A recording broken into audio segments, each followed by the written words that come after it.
I'm Brandy. I'm Essence. David. Abner. So, one thing that I noticed throughout the book is Cora is constantly saying that our minds are changing, and that's the same thing with technology. The further we move into the 21st century, the more technology is advancing. And that's something that I learned with humans. The further we go in life, the more we improve how we work and how we interact with people. But as we interact with technology, that changes. So throughout the book, what I noticed is that literally what the internet is like doing to our brains, like it's an interruptive like system, and like we're constantly like losing in exchange for our dynamic, interconnected and internet fueled world. So like basically, with that being said, like the effect like the internet has like on like humans as far as like learning and like reading like books and stuff like that. It's like it.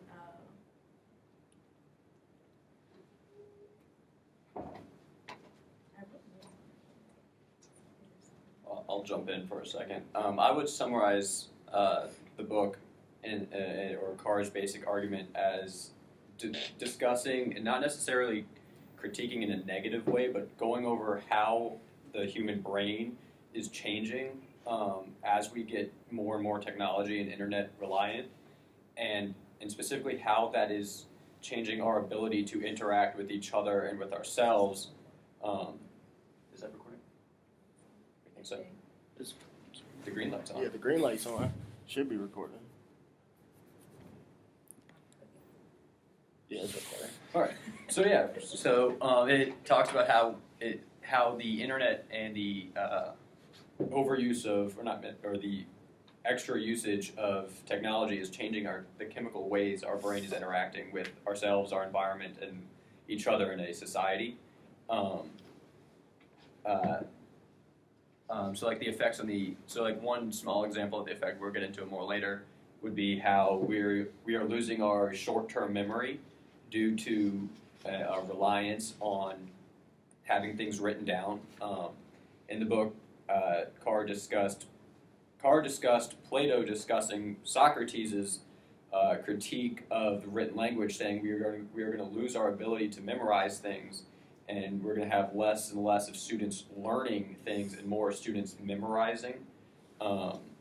Because when you're just reading off a piece of paper, there's less interaction with the material, there's less actual deep thinking over it than there is with a conversation-based learning. And now that we've gotten into the internet, it's changing even further. Another example that they gave was when you're, I'm getting into the deep reading versus shallow reading part, but when you're reading like a book, it's a linear train of thoughts. You read across the line and take in their points.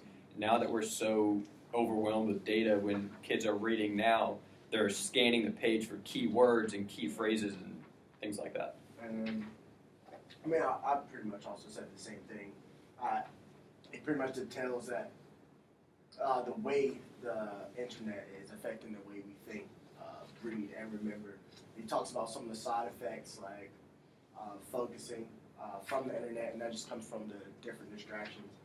And I was sitting there thinking about it, actually, some of the distractions on the internet, and he actually points this out in the book, more so talking about computers, that when pretty much multitasking was created, and we thought it would make us more efficient, but instead it actually opened that door for more distractions. And even on the internet, I was thinking about some of the distractions, like you have hyperlinks to different websites. You even have like ads like flashing on the side. Pop-up ads all the time. Pop-up ads. Mm-hmm. And then, I mean, this is pretty, a given, but, you ever, like I was telling them earlier, like doing some work, you know what I mean? And it's so easy to say, oh, damn, I got to go check my Facebook, or, Pop-up notifications. Yeah. They're in your pocket, literally. Yeah. Go ahead. Are you sure? Yeah. And then like to basically like just go off of that, like the capacity for like deep reading. With deep reading, like it basically requires like sustained, like unbroken attention to like a single object. And what the internet does, it basically kind of works against that in a sense, because I know like for me personally versus when I'm like reading a PDF online, I don't really obtain the information as much because I can't easily just go on and like highlight it or like put notes off to the side versus if I'm like reading a hard like covered book, like I can easily highlight, take notes, and actually remember what I'm reading about. So I obtain the information more so, I would say. And like another example, or a couple of other different examples he uses in the book is the example of the typewriter and the wristwatch. Mm-hmm. For example, he noticed that when he started to use the typewriter, his sentences became a lot shorter and choppier, and essentially it affected the way he would communicate. It literally changed the grammar that he used. Right. Yeah, exactly. And even, go ahead. No, I'm sorry. Go ahead. I was going to jump to the wristwatch, but if you have something to say. Okay, yeah, like basically, just to go off of that. So, like when he first like observed in the book, I noticed when he talks about like is Google making us stupid? So like the mere existence of the like online world has made it much harder, at least for him in the sense, to engage with like difficult texts and like complex ideas, because he talks about when he was like a diver in a sea of words, and then he writes basically like now he like zips along the surface like a guy on a jet ski. I think this is in the first or second chapter, and he's like careful to know like the usefulness like of the internet, which provides us with the access to a near infinitude of information, basically. There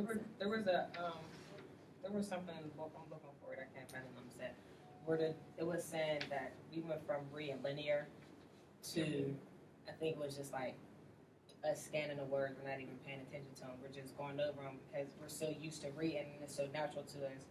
But that's changed as technology has come, because even with the internet, we spend, I think it's at like 0.5 seconds on each page before we get to the next one, so we're not even reading what's on the page. We're just looking for information that pops out to us. And if it's not important or interesting, we just go straight to the next source. Yeah, so we basically like lurch from like site to site because we're constantly craving like the new pleasures of like new information that's like out there and stuff.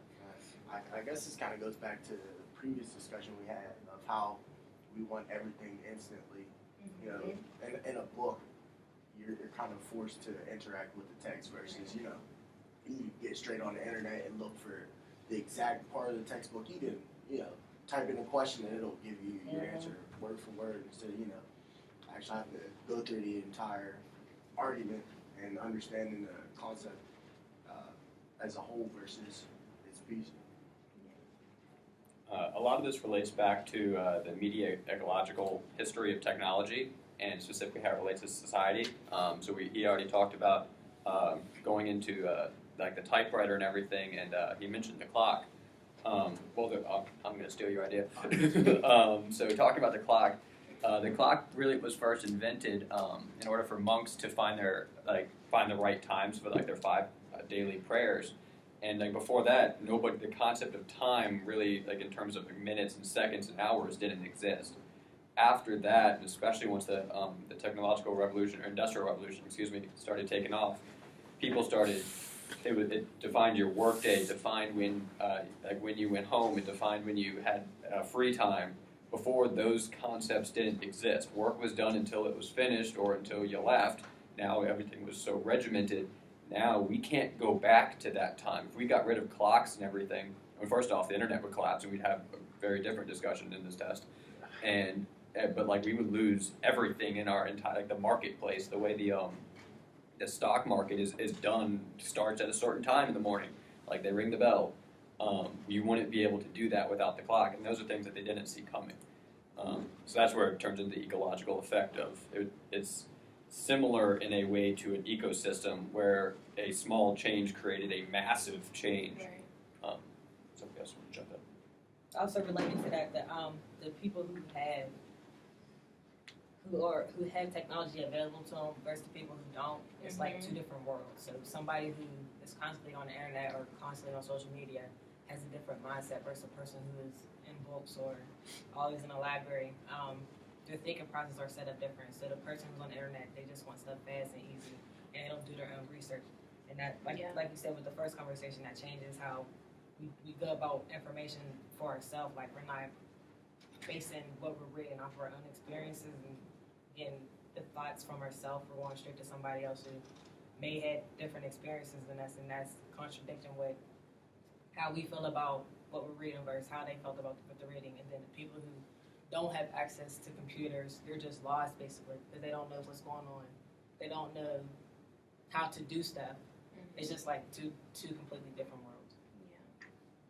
Yeah, I mean, I do feel like the internet like has similar like our interest in like reading books, honestly, because I know like I would rather like, I mean, yeah, like I obtain more information from like actually getting the book, but it's so much easier to carry my computer around and just easily just pull out the e-textbook. And if I have a question reading that textbook, Right. I don't have to then go find another textbook to answer it. I Exactly. can just go type in Google on the same Right, page. and it'll come right up. Exactly. And it gets exact answer that you really need. I did. Like pretty much when I was thinking about it, how technology affects the way we communicate with each other. The reason I didn't think, he was like you were saying, he wasn't pretty much saying it was completely bad because the wristwatch or even time.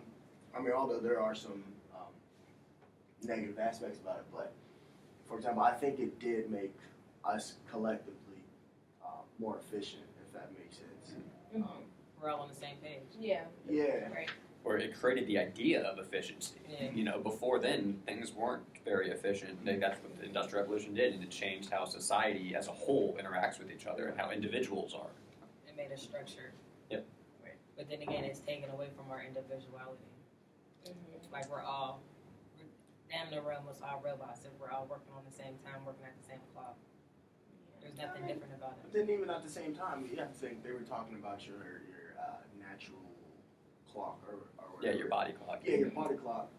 I mean, you ever notice how you like kind of adjust based on like the time, like you ever, for example, go to a different time zone. Yep. You know what I mean? Right. Yeah. Yeah. Like go on vacation to a different time zone, and Yeah. at first it's awful. Like you're up at the wrong times of the night. Like Right. you know what I mean? But then once you're there for a while, your body naturally Yeah, you adjusts. get immune to it. And You know what I mean? it's So, just like, although I guess it did kind of alter your natural clock. I mean, I guess this kind of goes. Nah, I'm not even gonna mention that about the equilibrium. But I mean, you adapt to it if that makes sense. Yeah, like how you're an athlete, so you're used to getting up at 6 a.m. So to one go day work out. Yeah. if your phone just randomly stops working, your body will get up at like 5:50 because you're used to being up at 6. Right. I Yeah. hate waking up That right before my happens to alarm me. goes Yeah. off too. Yeah. That's my body adjusting to it. I'm like, I Right. may get annoyed, but there's a reason Yeah, I woke at some up. point, Yeah. you don't even like need your alarm Yeah, anymore. exactly. Yeah, Yeah. because after so long of waking up like a certain time, your body just burns to it, and you're just like, oh well, I'm not by myself even without my alarm. Yeah, so that's all talks about how our brain adapts to the technology that we use on a daily basis. And even with like, I'm not sure if this is like off point, but like even with like the digital detox, like Man. with the digital detox, like I can't use my alarm because we can't be on our phones, so like I just wake up on my own, and luckily I wake up on time. As you talk about the detox, I thought about the deep reading and immediately Yeah. how it's changed for me. Like before, I wasn't able to read when there was people around, when people were having a conversation, when kids were making noise. I had to have my music. But with the detox, I wasn't allowed to listen to music, so I was able to concentrate better. Now I can read on the bus. I can read when there's cars moving, people Right. walking around. That's also interesting that you say that too, because that kind of goes back to the idea of the computer and multitasking. You know what I mean? Mm-hmm. Because, for example, they were pointing out that you were only able to do one thing at some point, whether you were emailing or you were, surfing the web for information. Yeah. Now we pretty much rely on our computers to do so many things at once, and it actually helped you become more efficient versus what he was saying. Like you're able to listen to your music, and that's what gets you. Distraction.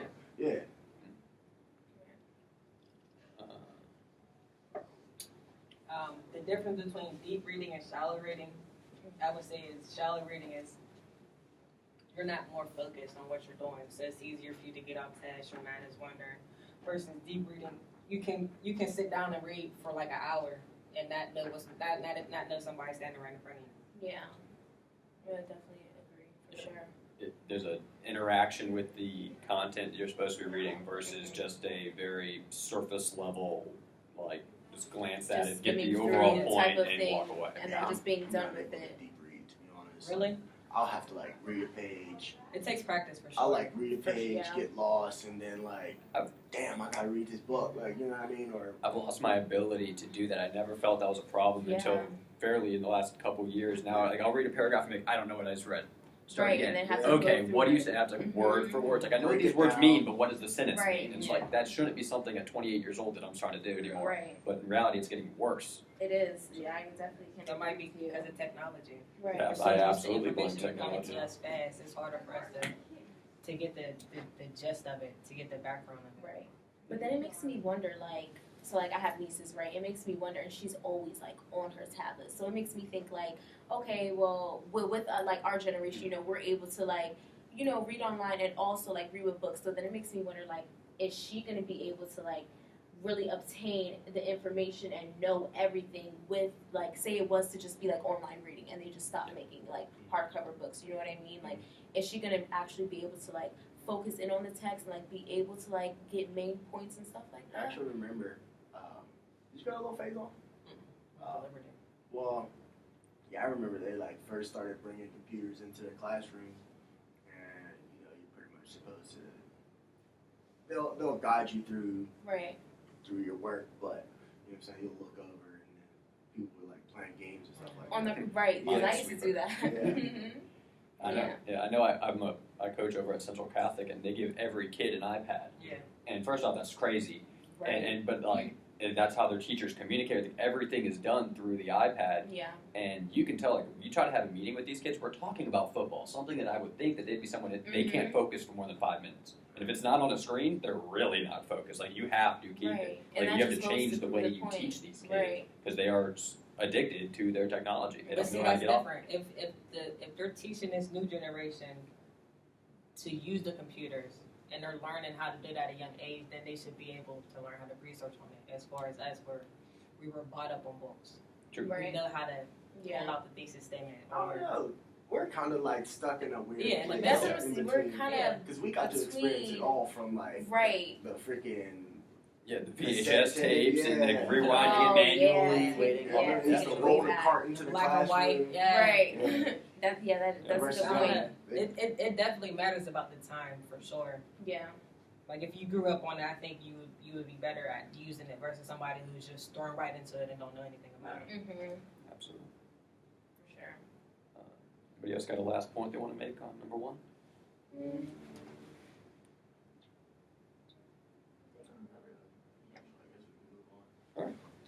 Just it's just- want to go to number two. Do you want to start another video? I was just gonna Or see the one time more limit. video? You might as well just keep it going. Yeah. Press the button or something. That's it. 18 minutes so far. Well, we'll go on to number two. Okay. This is Um, on the YouTube video. Yes. yes, they all watched over the machines of What was Loving her Grace name? Part Rye 2. something, right? Hmm? Who was the woman's name? Rye. The activist. Everybody was naming their kids after her. Oh. You're talking about the one from. Yeah, this is what we're talking about. That was Part 1. I don't think I only watched part one.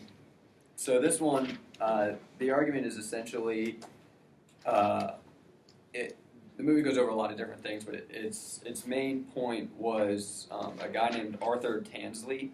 I might be saying that wrong. He was talking about how. So he met with Freud, and Freud said our brain is an electric machine. It's the same idea as an electrical machine. That is this cause and effect, or action type thing. And he was a biologist, and he took that and made some leaps, and said that all of nature was actually that way. That it was just systems of systems, and they all work within each other. And talked about feedback loops. So basically, this would be like a grasshopper eats the grass, it gets energy from the grass, something eats the grasshopper, it gets energy from that, and then it all flows back to eventually something dies and goes back to energy of the grass, which creates new grass, which the next grasshopper eats. So everything in nature is supposed to have this equilibrium.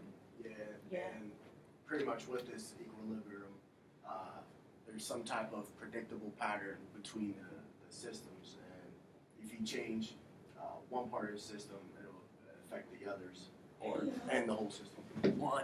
Yeah. You're kind of running out of